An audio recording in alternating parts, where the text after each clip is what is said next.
In 1986, the United States launched airstrikes on Libya. In 2003, it invaded Iraq. In 2014, American forces again became deeply involved in the war in Syria. Again and again, the Middle East has seen its political map shaken by outside powers, especially the United States and its allies. But there is one country in the region that has stubbornly resisted falling under foreign control for decades: Iran. Even today, the United States and Israel continue searching for weaknesses in Iran's defenses. They look for cracks in a system that has remained surprisingly resilient. Yet history tells us that breaking Iran is far from easy. For more than 6 centuries, the borders of Iran have remained remarkably stable. Empires have risen and fallen around it. As the Zagros Mountains extend northwest, they become even higher and more rugged. In fact, near the border with Turkey, they form one of the most difficult natural borders in the entire Middle East. These mountains are not easy to cross with tanks, heavy equipment, or supply lines. Even modern military forces face serious challenges moving through such terrain. And where the mountains do not exist, nature has placed another barrier: wetlands and marshlands. In areas where the Tigris and Euphrates rivers meet, large marshy regions create swamp-like terrain that is extremely difficult for invading armies to navigate. These marshlands act like the deep moat in front of a medieval castle, slowing down or even stopping enemies before they can reach the main defenses. Now let us move toward the north of Iran. Along the southern coast of the Caspian Sea lies another massive mountain chain called the Alborz Mountains. These mountains protect Iran from the north, forming a natural barrier between Iran and regions such as Azerbaijan and parts of the Caucasus. The Alborz Range includes some of the tallest peaks in the Middle East and acts as yet another defensive shield. Looking toward the east, the landscape changes again, but still provides protection. Smaller mountain ranges stretch across Iran's eastern borders with Afghanistan and Pakistan.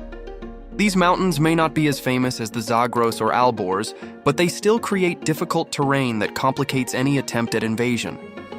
When you look at the full map, it becomes clear that Iran is almost completely surrounded by mountains. This ring of rugged terrain turns the country into something resembling a massive fortress. Invading armies would first have to fight through these natural defenses before even reaching the interior of the country. But geography inside Iran also plays a critical role.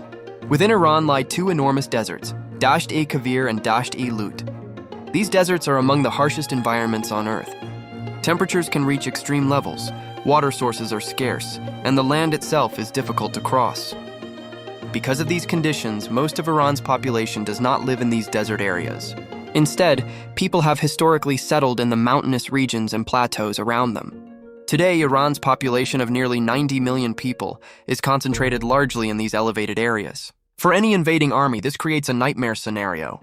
Even if an enemy manages to cross Iran's outer mountain defenses, they would then face deserts, difficult terrain, and population centers located deep within the country's interior. Supply lines would stretch longer and longer, creating logistical problems that weaken the invading force over time. Military planners know that logistics often decide wars. Armies need constant supplies of fuel, food, ammunition, and equipment. In a country like Iran, maintaining those supply lines becomes extremely challenging. Narrow mountain passes, unpredictable weather, and long travel distances make it difficult for invading forces to move efficiently. Every kilometer deeper into Iran increases the risk of ambushes, delays, and resource shortages. However, geography also creates a strategic limitation for Iran itself. The same mountains that protect Iran also restrict its ability to expand outward.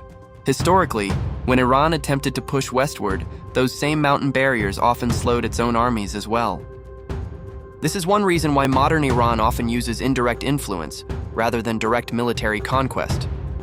Instead of large invasions, Iran has built networks of allied groups across the Middle East. These groups extend Iran's influence beyond its borders without requiring direct military occupation. For example, Iran supports Hezbollah in Lebanon, the Houthis in Yemen, various resistance groups in Iraq, and organizations like Hamas and Palestinian Islamic Jihad in Gaza. These groups allow Iran to maintain influence in multiple regions without fighting large conventional wars far from home. Another extremely important factor in Iran's strategic strength is the Strait of Hormuz. The Strait of Hormuz is one of the most critical waterways in the world. It serves as the narrow entrance to the Persian Gulf, through which a huge portion of global oil exports must pass. Iran controls the northern coastline of the Persian Gulf from beginning to end. On the southern side of the strait lies a small portion of Oman's territory. Because of the geography of this area, Iran holds a major strategic advantage. The coastline on Iran's side forms a shape that allows the country to monitor and potentially control traffic through the strait from multiple directions. Meanwhile, the Omani side is much smaller and narrower. At its narrowest point, the Strait of Hormuz is only about 50 kilometers wide. This makes it one of the most sensitive choke points in global trade. Nearly 20% of the world's oil shipments pass through this narrow waterway.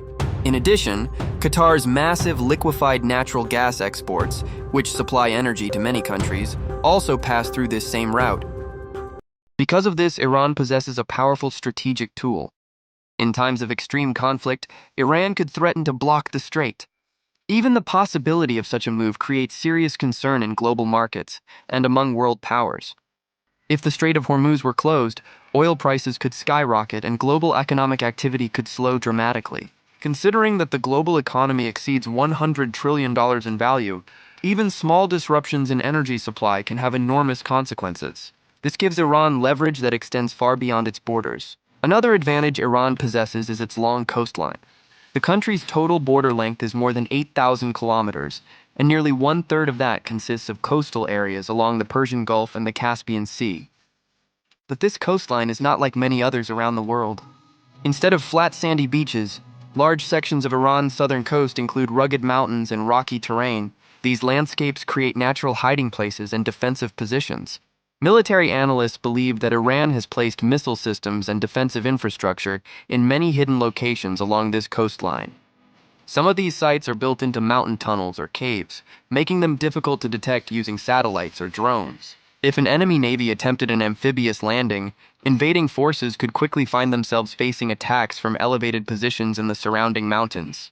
This type of terrain strongly favors defenders rather than attackers. However, geography alone does not explain Iran's resilience. Another important factor is the country's diverse population. Iran is a multi-ethnic society. The majority are Persians, but there are also large communities of Azeris, Kurds, Arabs, Baluch, Turkmen, and several other ethnic groups. Each group has its own culture, language, and traditions. Managing such diversity is not always easy for any government. Different communities often demand recognition of their rights, protection of their language, and political representation. Many of these communities live in mountainous regions where their cultures have developed independently for centuries. Differences between groups sometimes lead to tensions or protests.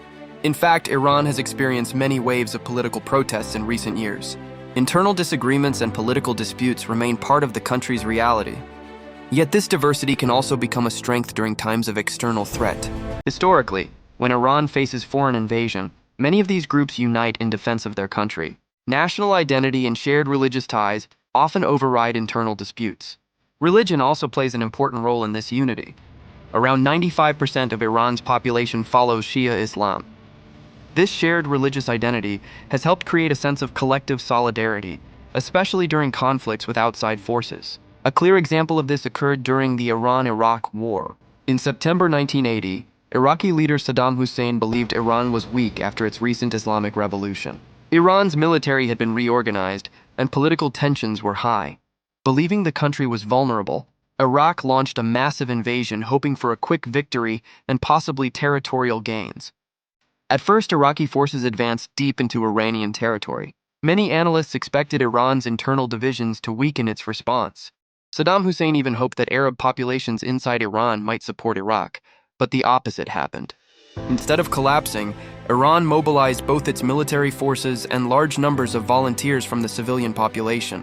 People from many different regions and backgrounds joined the defense effort. Within 2 years, Iranian forces had pushed Iraqi troops back and recovered much of their lost territory. The war eventually lasted 8 brutal years and caused enormous casualties on both sides. By the end of the conflict, neither country had achieved decisive victory. However, Iraq failed to capture Iranian land permanently, despite years of fighting.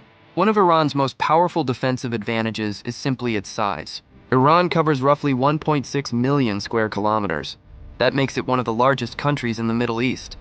To put that into perspective, Iran is large enough to contain 2 countries the size of Pakistan. Capturing such a vast territory would require enormous military resources and long-term occupation forces. Even if invading troops crossed the border successfully, they would still have to fight through deserts, mountains, and large distances to reach major cities like Tehran, Isfahan, or Mashhad. These cities lie far from the borders, deep within the country. This concept is known in military strategy as strategic depth. It means a country has enough geographic space to absorb initial attacks while continuing to resist. The deeper an invading army pushes into Iran, the longer its supply lines become. Fuel, equipment, and reinforcements must travel greater distances. Meanwhile, defenders gain more time to regroup, organize resistance, and launch counterattacks. Over time, the invading force becomes exhausted while the defending country uses its geography to slow the advance. For this reason, many military experts consider Iran one of the most difficult countries in the world to conquer through conventional warfare. In the end, Iran's greatest weapon may not be its military equipment or missiles. It may be the land itself. Mountains, deserts, strategic waterways, and a large population combine to create a powerful defensive system that has evolved over centuries. Iran's geography acts like a silent guardian, buying time and creating obstacles for any enemy that tries to dominate it. Understanding this combination of natural defenses, strategic location, social structure, and historical experience helps explain why Iran has remained resilient despite decades of pressure. And it also explains why even the most powerful nations approach the idea of invading Iran with extreme caution. If you enjoyed this deep dive into geopolitics and history,